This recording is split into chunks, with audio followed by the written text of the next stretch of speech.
मित्रों जय हिंद। मित्रों आज हैं 14 जुलाई 2026, दिन मंगलवार और समय शाम के लगभग 6 बज रहे हैं। मैं हूं ऑनरी सुबेदार मेजर सुरेश पयाल, कुनाव गांव एम के सभी लोग जिला पौड़ी गढ़वाल में। और यहां मैं अपने धनकुर स्वरोजगार केंद्र में ये वीडियो बना रहा हूं। तो आज मैं आपको हल्दी घाटी की युद्ध के बारे में संक्षिप्त जानकारी देकर अपने इतिहास पर गर्व करने हेतु कुछ शब्द कहूँगा और उस गर्व को, उस वीरता को आज के संदर्भ से जोड़ने की कोशिश करूँगा। 18 जून 1576 को मेवाड़ के महान राजा महाराणा प्रताप जी और अकबर की सेना के बीच एक भीषण युद्ध हुआ था, जो कि राजस्थान के राजसमंद जिले में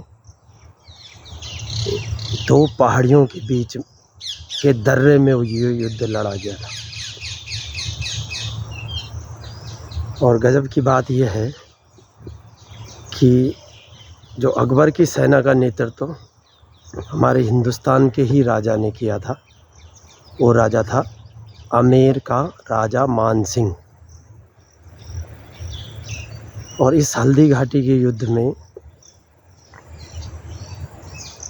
मुगल सेना लगभग 80,000 सैनिक थे। उसमें हाथियों के सैनिक, उसमें घुड़सवारी के सैनिक, उसमें पैदल सैनिक, सब मिला के 80,000 थे। और महाराणा प्रताप के पास केवल 7,000 सैनिक थे। इसमें से 4,000 घुड़सवार थे और 3,000 भील, जो जंगलों में रहते थे उस समय, भील सैनिक। उन्होंने महाराणा प्रताप का साथ दिया था। और फिर भी महाराणा प्रताप की सेना ने मुगल सेना के दांत खट्टे किए थे। हालांकि महाराणा प्रताप को इस युद्ध में विजय प्राप्त नहीं हुई थी, क्योंकि सैनिक कम थे उनके पास। लेकिन उनकी रणनीति और उनकी वीरता, जो कि उन्होंने कभी भी मुगलों की गुलामी या मुगलों का शासन कभी भी स्वीकार नहीं किया उन्होंने।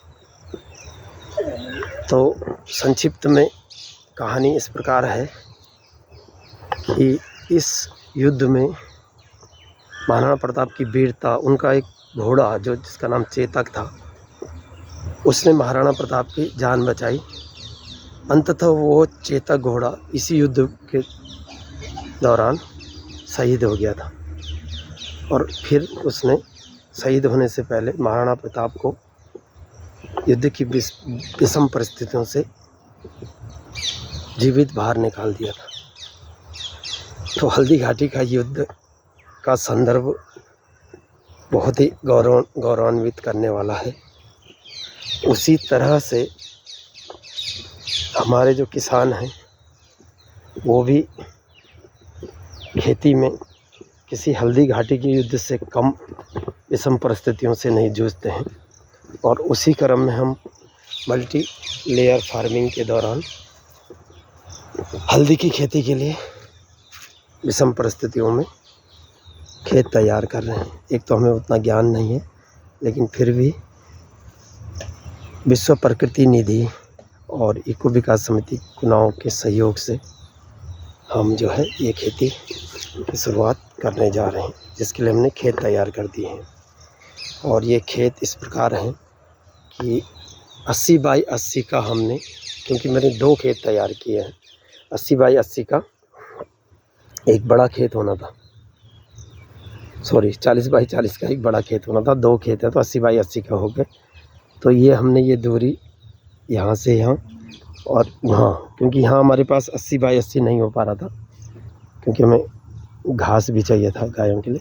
तो ये इसको मैंने 70 किया और उसको मैंने 90 कर दिया उधर। तो इसमें मैंने बेड बनाए। तो बेड इस प्रकार हैं जो हमने तैयारी की है इसकी। ये यहाँ पर ये जो चल रहे हैं हम, ये वाली जगह अभी तैयार करनी है, तो हो ही गई तैयार। ये क्रॉप फसल के लिए 2 फीट का रास्ता है, ठीक है जी। इसके बाद जो है 4 फीट का बेड है। ये 4 फीट का बेड जो है ये वाला, यहाँ से लेके ये और ये 4 फीट का बेड। फिर जो है 1 फीट का रास्ता, ये 1 फीट के रास्ते में जा रहे हैं, ठीक है जी। फिर उसके बाद 4 फीट का बेड, ये 4 फीट का बेड, फिर 1 फीट का रास्ता, फिर 4 फीट का बेड, फिर 1 फीट का रास्ता। इस तरह से इसमें 13 बेड और 13 रास्ते हमने बना दिए। और ये जिसमें ये भी जैसे उधर 2 फीट का सुरक्षा फसल या के लिए छोड़ी थी, गार्ड फसल के लिए, उसी तरह इधर भी 2 फीट छोड़ा है, चारों तरफ 2 फीट छोड़ा है। तो इस तरह से ये लगभग हमारा आज तैयार हो गया है। 2 दिन से हम इसमें लगे हुए थे। और जब हम इसको 4 फीट का बेड 1 फीट का रास्ता छोड़ते हुए लास्ट में आए हैं, तो लास्ट में रास्ता के बाद में जो हमने ये लास्ट वाला बेड हमारा 2 ही फीट का बच गया, तो हम वो 2 फीट में ही हल्दी लगाएंगे। और इधर फिर हमने ये सुरक्षा फसल के लिए 2 फीट की जगह इधर छोड़ी है। तब इसमें फसल कैसे लगेगी, ये जो 4 फीट का बेड है इसमें हल्दी लगेगी, और ये 1 फीट का जो रास्ता है ये आने जाने के लिए यूज होगा। और ये जो 2 फीट का बाहर का रास्ता है जो चारों तरफ खेत के चारों तरफ का, वहाँ जो है सुरक्षा फसल लगेगी। अब इसके बाद इसमें हर 10 फीट पर 1-1 डंडे गाड़े जाएंगे, यानी कि डंडे जो है इस लाइन में भी गाड़ने हैं और उस लाइन में भी हर लाइन में 10-10 फीट के डंडे, यानी कि टोटल 40 डंडे इसमें गाड़े जाएंगे। उन डंडों के नीचे जो है बेल वाली फसल चढ़ाई जाएगी। तो हल्दी और बेल वाली फसल और एक सुरक्षा फसल, 3 फसल तो ये हो गई। और जब हल्दी लग जाएगी और हल्दी निकलेगी महीने 2 महीने बाद, तो उस बीच में उस बेड में कोई 1 महीने वाली फसल निकलेगी, जैसे कि धनिया किसी में बो दिया, किसी में मेथी बो दिया।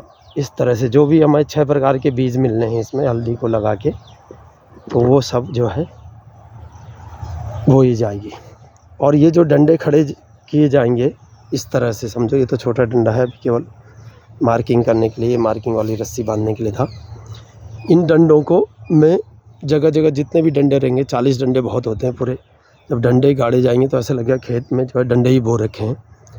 तो उन डंडों में ऐसी मजबूत इस तरह से रस्सी बांधी जाएगी, रस्सियों का जाल बनाया जाएगा, उस जाल में वो बेल वाली फसल चढ़ेगी। तो इस प्रकार से ये हमारा आज जो है तैयार हो गया है। आपको दिख भी रहा होगा दूर से, नज़दीक से एक्चुअली बेड दिख नहीं रहे हूँ अभी। उन बेडों में थोड़ा बहुत काम और है, मिट्टी चढ़ानी। अब दूर से आपको अच्छे से बेड दिख रहे होंगे। तो ये आज हमने जो है, हमने क्या, हमारे पूरे गांव ने, कुनाव गांव में WWF पर विश्व प्रकृति निधि world wide fund for nature eco विकास समिति कुनाव के माध्यम से मल्टी लेयर फार्मिंग, यानी कि बहुस्तरीय खेती, यानी कि खेत एक फसल अनेक के माध्यम से गाँव वासियों का कृषि परक स्वरोजगार के तहत आमदनी बढ़ाने के लिए या आय का साधन उत्पन्न करने के लिए ये सराहनीय कार्य कर रही है। इससे पर्यावरण संरक्षण भी होगा अप्रत्यक्ष रूप से। तो ये था आज मेरे वीडियो बनाने का उद्देश्य और हल्दी घाटी के युद्ध का संदर्भ। तो अभी हमने इसमें कल, इस खेत में कल जीवामृत छिड़कना है। जीवामृत एक जो है गुड़, बेसन गौमूत्र, गोबर, नीम या पीपल के पेड़ के नीचे की मिट्टी और पानी को मिलाकर बनाया गया एक जैविक खाद है, जो कि भूमि की उपजाऊ शक्ति बढ़ाता है। उसको कल यहाँ छिड़केंगे, जो कि हमें WWF के कृषि विशेषज्ञों ने ही बनाना सिखाया और हमने बना के रख भी दिया सेंट्रली गांव में। अब उसको बांटा जाएगा 2-2 लीटर, फिर उसमें 15-15 लीटर पानी मिला के और उसको जग से या मग से या गिलास से या किसी बर्तन से पूरे खेत में छिड़कना है। तो आज के लिए इतना ही, फिर कल मिलते हैं। बहुत बहुत धन्यवाद आप लोगों का कि आप जो है इतने लंबे लंबे वीडियो देखते हैं और लाइक कमेंट्स करते हैं। जय हिंद, जय उत्तराखंड, जय जवान, जय किसान।